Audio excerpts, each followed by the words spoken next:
Hello family, in this video we are going to talk about the closing process when it comes to buying a new construction home, but we're also going to talk about in this video the unique challenges of the closing process when buying a new home during the COVID period. Now before we get started with the video, I have to give credit where credit is due, and I want to thank Sandra for the idea of this video. She's a client turned friend, and she believed that people going through the home buying process or thinking about going through the home buying process would like and would benefit from a video like this. So thank you.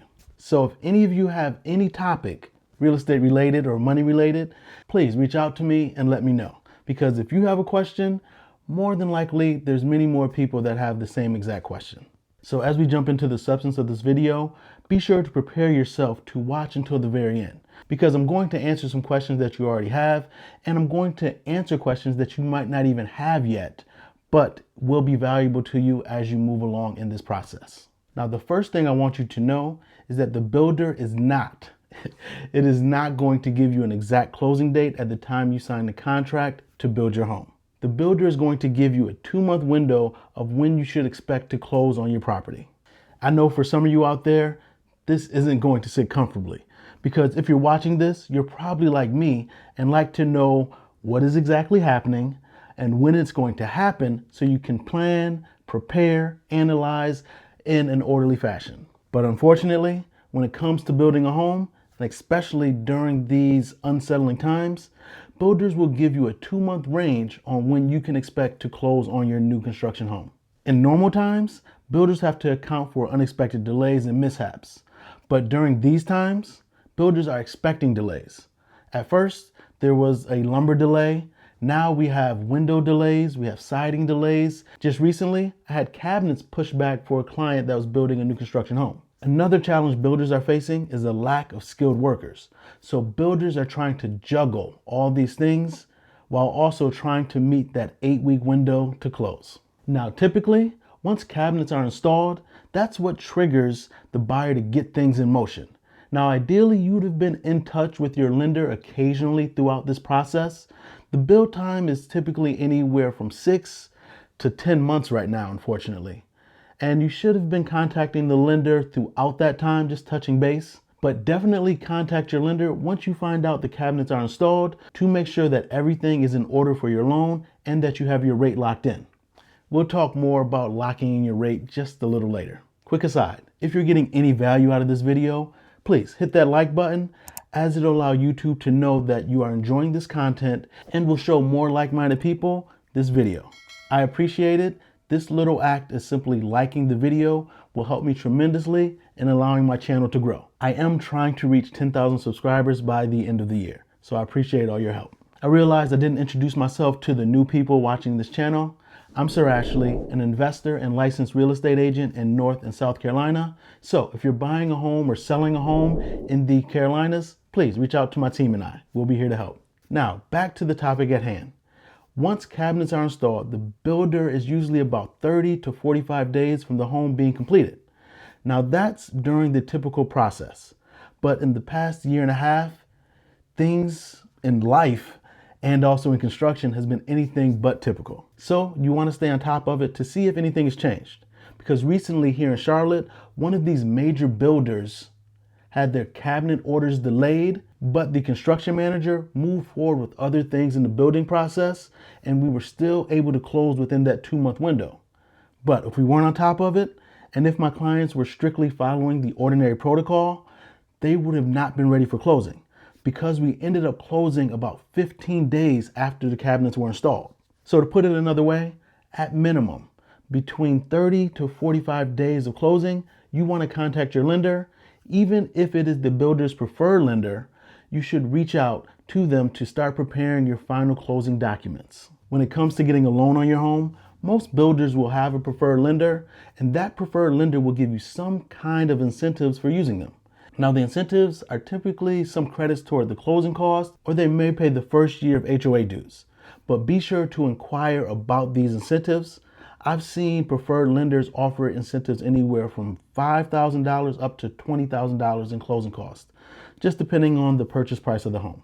And during the closing process, preferably 3 months out from your projected closing date, you want to shop around and see what other lenders' rates are and compare them to the builder's preferred lender to make sure. You have to double check and verify to make sure that the builder's preferred lender is giving you a competitive rate, and you want to factor in their incentives when you're comparing them to other outside lenders. Now, in my years of doing this, I've always encouraged my clients to get differing opinions and get rates from various lenders, at least 2 or 3, because it's totally your choice who you use as a lender. But in my experience, 90% of the time, it just makes better financial sense for my clients to go with the builder's preferred lender, because the rate is usually very competitive, if not better than the outside lenders, and the incentives that they offer makes choosing them sort of a no-brainer. Now, if you watched my video titled How to Buy a House, you will hear that I encourage everyone to get pre-approved with your own lender before you ever talk to a new home builder or their preferred lender. You want to talk to your own lender to get pre-qualified at a minimum before you go house shopping, so you know what your budget is, so you have a general idea.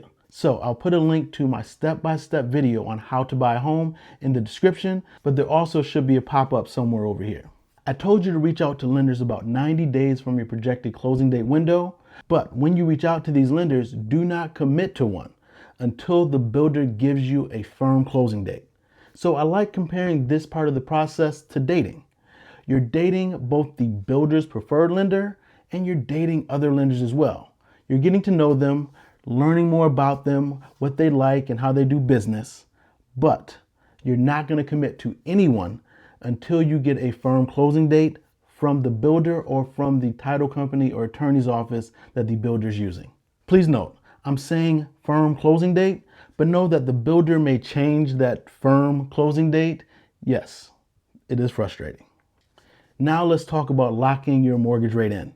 A mortgage rate lock is when you lock in an interest rate for your mortgage for a certain period of time. And during the time in which you locked your rate in, the lender cannot give you a higher rate. Now, you want to lock in your interest rate because interest rates fluctuate, and you want to have the security of knowing what your interest rate is going to be, and that is why you get a mortgage rate lock. But be careful when doing a rate lock, because if you lock your mortgage rate in and it expires before you close on your new home, you could end up paying additional lender fees at closing. So after you signed your contract to buy a new construction home, expect delays, prepare yourself mentally and emotionally to know that there will be hiccups in this process. Yes, even if you are prepared, it will still be disheartening to hear when those issues arise, but because you're mentally prepared to hear the news, it won't impact you as harshly. Since we are on the topic of delays in closing, the builder can push back the closing as much as they like. And in most contracts, they actually have up to 2 years to complete your home without there being any penalty against them. Now, is it prudent or good business for the builder to take that long to build a home? No, not at all. But that is in the contract and it does protect them. But if you, the buyer, delays closing and aren't able to close on the date that they provide, you are subject to a fee for every day in which you delay. I've seen fees from $75 a day up to $1,000 a day, depending on the builder and the purchase price of the home. So is that fair that the builder is not penalized, but you can be penalized if you delay closing? No, it's not fair, but you did agree to it when you signed the purchase contract. And as I tell my daughter, life isn't fair. And if you want fair, there's a North Carolina State Fair in Raleigh every single year. But having the right team in place can help. I had a client who had to push their closing on a new construction home back almost 45 days. And the builder wanted to charge my client $150 a day for the delay. And they had every right to, because my client had agreed to it in the purchase contract. But long story short, I had worked with this builder for years and we had a good rapport. So I was able to show them that it was actually in their best interest that they waived the almost $7,000 in additional fees. And my client was able to close without any extra out-of-pocket expenses. Now let's talk about the final week or two before your closing. During this time, about 98 to 99% of the home is actually completed, and you should have a home inspection done by an inspector whom you hire. Another quick aside, I almost forgot this step. You're going to want to get a pre-drywall inspection done on your new construction home. At that time, the inspector will check the foundation, the framing, the electrical, the ductwork, the windows, the roofing, all before the drywall is installed. Because once the drywall is installed, you will not have another opportunity to physically see and examine what's behind those walls. Now back to the final walkthrough. It's not necessary, but I recommend that you have 2 final walkthroughs.